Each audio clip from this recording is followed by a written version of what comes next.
தனது விவாகரத்து குறித்து தரம் தாழ்ந்த விமர்சனங்களை முன்வைப்பது வேதனை அளிப்பதாக இசையமைப்பாளர் ஜி வி பிரகாஷ் தெரிவித்திருக்கிறார்.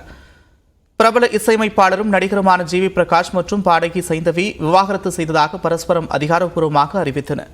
தனி உரிமை கருதி தங்களின் முடிவுக்கு அனைவரும் மதிப்பளிக்க வேண்டும் என்றும் இருவரும் கேட்டுக் கொண்டனர். இந்நிலையில் இரு மனங்கள் பிரிவது குறித்த புரிதலும் போதுமான விவரங்கள் இன்றியும் அனுமானத்தின் பேரில் பொதுவெளியில் விவாதிப்பது துரதிருஷ்டவசமானது என்று ஜி வி பிரகாஷ் புதிய அறிக்கை ஒன்றை வெளியிட்டிருக்கிறார். அதில் பிரபலமான நபராக இருப்பதால் ஒருவரின் தனிப்பட்ட வாழ்விற்குள் அத்துமீறி நுழைந்து தரம் தாழ்ந்த விமர்சனங்களை முன்வைப்பது ஏற்புடையது அல்ல என்றும் குறிப்பிட்டுள்ளார்.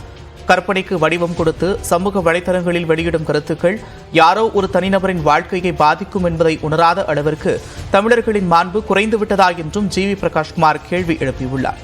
இருவரும் பரஸ்பரம் ஒப்புக்கொண்டு பிரிந்ததன் பின்னணி மற்றும் காரணங்களை தனது நண்பர்கள் மற்றும் உறவினர்கள் நன்கு அறிவார்கள் என்றும் அனைவரிடமும் ஆலோசித்தே விவாகரத்து முடிவை எடுத்ததாகவும் ஜி வி பிரகாஷ் குறிப்பிட்டுள்ளார். இந்நிலையில் தனது தனிப்பட்ட வாழ்க்கை மீது கொண்ட பேரன்பின் காரணமாகவே ஆதங்க விமர்சனங்கள் முன்வைக்கப்பட்டாலும் அது தனக்கு மிகுந்த காயத்தை ஏற்படுத்துவதாக ஜி வி பிரகாஷ் வேதனை தெரிவித்துள்ளார். ஒவ்வொரு தனிநபரின் நியாயமான உணர்வுக்கு மதிப்பளிக்கும் வகையிலும் ஜி வி பிரகாஷ் வலியுறுத்தியிருக்கிறார்.